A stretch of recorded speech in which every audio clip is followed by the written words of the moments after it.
Tout ce qu'il faut savoir de l'actualité économique en 120 secondes, montre en main. Du nouveau chez le médecin. Depuis ce mercredi, un rendez-vous chez votre docteur ou une prise de sang vous coûte plus cher. Pour redresser les finances publiques, le gouvernement a en effet doublé le montant de la participation forfaitaire. Cette somme, déduite de vos remboursements par l'assurance maladie, passe à 2 € au lieu d'1. Votre LEP vous rapportera moins cet été. Le rendement du livret d'épargne populaire, de 5% actuellement, va baisser le 1er août prochain. Le calcul du taux du LEP prend compte de l'inflation, qui a ralenti ces derniers mois. Cependant, cette baisse devrait être moins importante que prévu.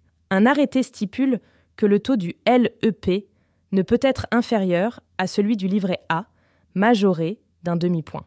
Le taux du livret A étant gelé à 3% jusqu'en février 2025, celui du LEP ne devrait pas descendre sous les 3,5%. Votre magasin Casino, bientôt sous enseigne Intermarché.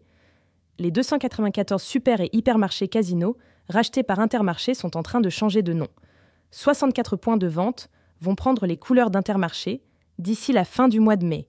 Capital vous dévoile la liste de ces magasins. Les clients profiteront d'une baisse des prix de 15% en moyenne par rapport à ceux pratiqués par Casino. Une lectrice nous demande où placer son argent en attendant d'acheter. Florence aimerait mettre de côté la somme de 80 000 € dans l'attente d'un achat immobilier d'ici 1 à 2 ans. Elle précise que le plafond de ses livrets d'épargne est atteint. Notre expert maison, Quentin Bas-Laurent, lui conseille plusieurs solutions d'épargne à court terme et peu risquées, offrant de bons niveaux de rémunération. Ce podcast a été écrit par les journalistes de Capital et mis en voix par une intelligence artificielle. N'hésitez pas à vous abonner sur votre plateforme habituelle pour écouter chaque épisode dès sa sortie.